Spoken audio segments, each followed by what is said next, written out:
So here's where I want to go first. You know, we start with a question, and my question today kind of relates to what's the best way to put it? Like constructive cynicism. Wow, I could not talk this morning. Constructive cynicism versus giving the benefit of the doubt. So here's the for instance I would like to bring to your attention. Now, I have at times covered Richard Painter on the show. Who is Richard Painter? Richard Painter is a former ethics lawyer for George W. Bush, who since then has become a talking head on MSNBC, mostly about all things Russiagate, where, among other things, he tries to kind of whitewash the Bush administration and make it out like they were a bunch of Boy Scouts in comparison to Trump. This is Trump derangement syndrome at its finest. Whenever you are patting the backs of the Bush administration because Trump says mean things, that is Trump derangement syndrome at its finest. The Bush administration committed horrid war crimes. I personally think everybody in that administration should be in jail. Including Richard Painter, quite honestly. He was an ethics lawyer for that administration. He should be in jail too. Well, Ron, that sounds extreme. Does it? Does it? You think we might have less illegal war if we threw the entire administration in jail? And people that enabled them in jail, i.e. being an ethics lawyer in jail? Is that any less extreme than considering endless war just a business endeavor? Considering it business as usual? Accepting the fact that we can't have what countries poorer than us take for granted because of our war economy and just accepting it? Just thinking it's okay? Well, we kill women and children around the world, thinking that's okay? It's less extreme than that? To say if you commit war crimes, horrid war crimes, the entire administration should be thrown in prison? I don't think it's less extreme than that. I don't think it's extreme at all. I think it's called justice. But Richard Painter is now running for U.S. Senate, and there's grumblings that he is actually quite progressive. And some people have... I've made videos about Richard Painter before. Some people in the comments have said, Ron, you're wrong on this one. He's a progressive. You are wrong. You're getting this one wrong. So, here's the thing. Is his Senate platform progressive? Yeah. Yeah, somewhat. However, while I am somebody who thoroughly believes that people are capable of change, and I also believe that it is very toxic to not permit people to change. I think that's the most toxic thing you can do to somebody, is to say you can't change. I firmly believe in all those things, absolutely. However, while I believe those things, that does not mean that I will naively believe and give the benefit of the doubt to anybody, especially when it comes to something like a vote or an endorsement. You see how those are two different things. Allowing a person to change, yes, I am all for that. However, naively just going along with anybody that parrots a few principles that I like, those are two very different things. If Karl Rove came out today and said, I'm a progressive now, I'd be skeptical. And I would hope that you'd be too. So let's get back to Richard Painter. One of the things Richard Painter talks about a lot is election reform. He wants to get money out of politics. And some of the people that have come at me on YouTube saying I was wrong about this one. And again, Chomsky said it. I was wrong before, I'll be wrong again. If it applies to Chomsky, it sure as hell applies to me. I've been wrong before, I'll be wrong again. However, in this case, you can't say I'm wrong or right. And I can't say you're wrong or right if you support this guy, because he hasn't won anything yet. We don't know how he'll be in office yet. We're just predicting.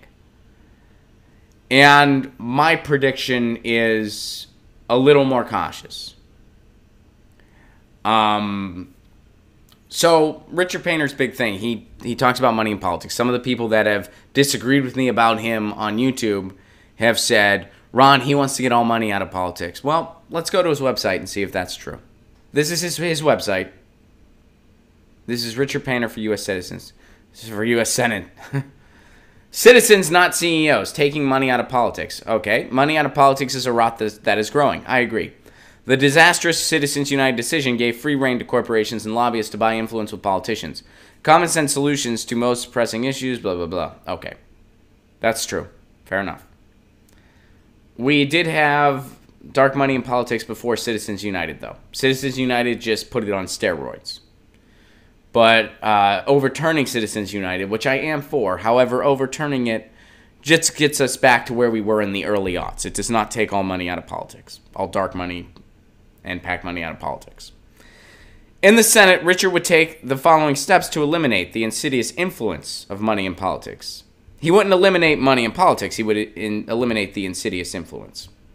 Words are important, guys. It really is. Okay, so let's see what he would actually do. Via his own website, by the way. Introduce a bill requiring complete transparency of money in politics, including contributions to 501c3 organizations, 501c4, PACs, super PACs, and any dark money organizations engaging in communications intended to influence elections. Now, that information is already available. I guess the complete thing is the big part here. So, yeah, I mean, this kind of seems like a little bit of fluff, but I guess maybe it will strengthen existing policies. Okay, I'll give the benefit of the doubt there. Enact the taxation only with representation statute, giving the taxpayer the right to designate the first $200 of their taxes to the campaign of his or her choice. That's a little bit for the wealthy, don't you think? We live in a country where more than half of our citizens can't afford a $1,000 emergency. They can't afford to attend the funeral of a loved one if that funeral involves them taking a plane. Over half the country can't afford that. You know what that says to me? That says most of the country also can't afford to give $200 of their tax money to a campaign. So he wants to get dark money out of politics while simultaneously enacting a policy that would really only benefit the upper middle class at best, or the upper class. Upper middle class is being generous. It's also in some ways a farce because we really have no middle class. So this is bullshit. This is complete bullshit. And this shows how tone deaf this guy is when it comes to income inequality. That's what this shows. He's the progressive, though. Vote against the appointment of any Supreme Court nominee who will not, under oath, commit to overturning the decision on FEC versus Citizens United. That's good. I mean, that's good. But again, overturning Citizens United doesn't get all money out of politics. Okay. Provide funding to state legislators to organize and sponsor televised debates for both the primary and general election of all federal and statewide offices, as well as other offices at the discretion of the legislator. Because so many people are already watching C-SPAN. Gee, Richard, why don't you do something about radio? And while you're at it, why don't you distribute free 8-tracks to anybody who wants to catch up on the debates at their own time in their car? How about you make more stuff available online, Richard? Because that's where people get their information. If you weren't totally disconnected, you would know that. So his big thing, he wants to get money out of politics. Guess what? He doesn't even want to do that. He doesn't even want to do that. Does he support Medicare for all? Yeah, he does. But the big thing people point to with this guy, he wants to get money out of politics. He's done work on it before. He doesn't actually want to do it. He wants to overturn Citizens United. That just gets us back to where we were in the early 2000s. So what I'm saying is, you can't just parrot some principles I am about, and I'm just going to naively go, you got me, you win, you win. So based on the fact that this guy has pretty much been a grifter since Russiagate's been around, based on the fact that this guy has worked with the Bush administration and, to my knowledge, not apologized for it. In fact, if anything, he sugarcoats what they actually were. Based on all of that, years of work, the fact that he's parroting a few progressive platforms right now is not enough for me to say, yeah, you win. So if I lived in Minnesota, I would not vote for him. If I did not have an actual progressive option, I would leave it blank. And if you disagree with me, you have every right. Go out and vote for him. You have every right to do that. And if he wins, I hope I'm wrong. I really hope I'm wrong. And, maybe you think I'm being too cynical. Maybe I am. But again, based on all of the evidence, I'm making my calculation based on this behavior, the past behavior, and his own website. If you are for him, what are you basing your analysis on? The fact that he parroted a few progressive platforms. That's it. Again, if this was some centrist that kind of was like, you know what, I'm kind of seeing things a little differently. I'm talking to more of my colleagues in the Bernie wing, quote unquote. They love to use that term now, the Bernie wing. And I've changed on a few things. That's one thing. That's a little different. But this guy was in the Bush administration. He was a Republican up until recently. Really? You're buying it?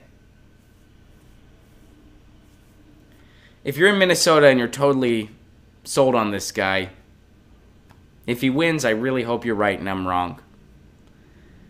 But, I don't share that naivety.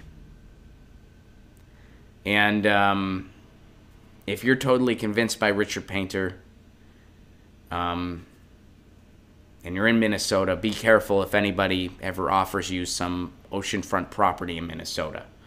They're lying to you. Just so you know. Just so you know. So I guess my big question is, how do we draw that line between constructive cynicism and worthwhile caution and realistic caution and not allowing people to change and not giving them the benefit of the doubt? Because there is that line. There is that line, and crossing it one way or the other is not good, right? I mean, if you never give anyone the benefit of the doubt, if you never allow people to change, if you never, that's bad too. But again, if Karl Rove was like, I think single payer is a good thing, and everyone's like, yeah, I mean, really? You think he's not lying? Come on. And you guys see the difference, right? Now, granted, Richard Painter is not Karl Rove. I'll concede there. But you get it via analogy's sake, right? It's not like Richard Painter was some center-left dude that was maybe active in Move On or something like that, and then he realized, Blue, no matter who, we really got to have a strong platform. It's not enough to just be less severe than the Republicans, and I'm going to the left, and I'm signing a pledge to not accept any corporate money anymore. That's different. That person, I mean, it's just a little more believable, but somebody, I think you know where I'm going. So let's see what you guys are saying. Jennifer points out, if he was a man of his convictions, he would have tried to fight for money out of politics before, during, and after when he worked for Bush. Chuck E. Cheese pointed out, C-SPAN releases all their videos online, and they are usually pretty fast. It's not a pretty sure, but it functions well. I still can't believe I'm the only person that watches it. And don't get me wrong, I'm glad C-SPAN does that. Don't get me wrong, I'm not trying... I'm just saying it's a bit tone deaf to be like, we're going to televise more of this stuff. It's already available. People aren't watching it. Maybe if you really stood for something, and I'm not singling out Richard Painter in this, for instance, but maybe if people really stood for something, more people would watch. Jonathan Arnsberry, Ron, you are right to be skeptical. Propaganda, Ron can smell the bullshit. We need purity tests. They are not bad. No PAC money, no donations over $100 from an individual, or how about a 1-month-only election cycle? Chris, I agree with you, but you know what? Let's not call them purity tests anymore. Let's not let people throw that in our face and call it a purity test, because you know what? It's not a purity test. It's a job expectation, and a reasonable one at that. It's not purity Purity is whether or not your elected official would rescue a cat out of a tree if it saw the cat and had 10 minutes to spare and could go to Chipotle and get lunch or rescue the cat out of the tree. That's a purity test. And they might be like, you know what, I'm freaking starving. I'm going to get my burrito first and hopefully that cat's still okay. That's purity. It's not purity, quote unquote, to say I'm an elected official. I'm serving the people that voted for me, not the people that gave me money. Or didn't give me money because I didn't take it in the first place. My principles and my positions aren't up for sale. I'm here to serve the people first. And that is what I am paid to do. And I get a reasonable salary for my work. And God knows I get a good health plan and a good vacation schedule. So those are where my principles lie. They lie with the people that voted for me. That's not a purity test. That's a reasonable job expectation.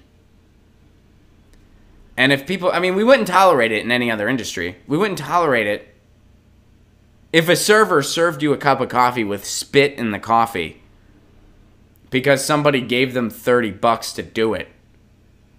Would you tolerate that? Would you write them a positive Yelp review? Would you be like, well, I guess I don't want to apply a purity test to you. Somebody bribed you to spit in my coffee, and I that's fair. I get it. You're human. No, you'd say you didn't do your job. Your job is to serve the customer and to not, knowingly serve them something tainted. And you just did it because someone offered you money. That's corrupt. You deserve to be fired. We have higher expectations for our servers than we do for our politicians.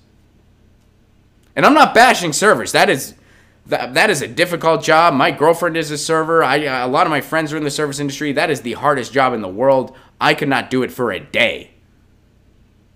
Literally, I would get fired in the middle of my first shift. I do not know how. And if any of you guys, I'm sure some of you are servers, I don't know how you multitask the way you do. I have no idea how you do that. You guys see me scrolling on a timeline. You think I could last an hour on a busy lunch shift or a busy dinner shift? Hell no, I couldn't. So this is by no means, a thing against servers. It's just we have such a higher bar for people in the service industry that are making a lot less than an elected official. And I would argue working every bit as hard, if not harder, for sure, more than most people in office. And they have a, quote, purity test that we don't apply to our politicians. How backwards is that? That's completely backwards.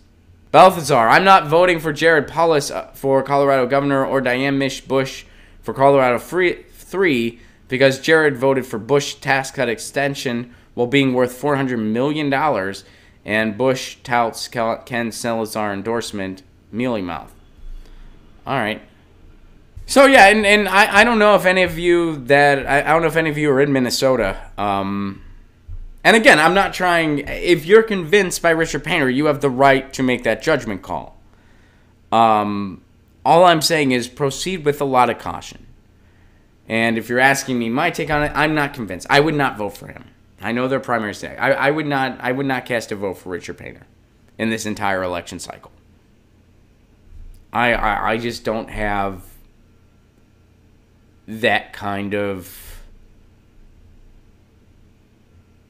I don't know. I mean, I don't know if, I don't want to say naivety, because that's kind of, but I guess naivety is the best word that comes to mind. And you know what? If he gets into office and starts enacting a bunch of progressive policies and really goes against defense budgets, and maybe makes a statement and says, I was really wrong. I surrounded myself with some really terrible people. And I'm trying to make up for it now. Then, I might be like, yeah, he did change. The guy did change. And all power to him. He really changed. I still wouldn't feel bad for not believing it out the gate. I really wouldn't. But as of right now, I do not trust that guy. I don't trust that guy. Get your news.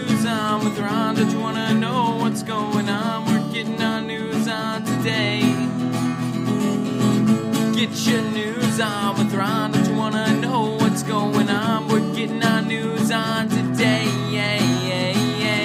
You can tweet me an article at Ron Placone. We'll go through it together and make it our own. Get your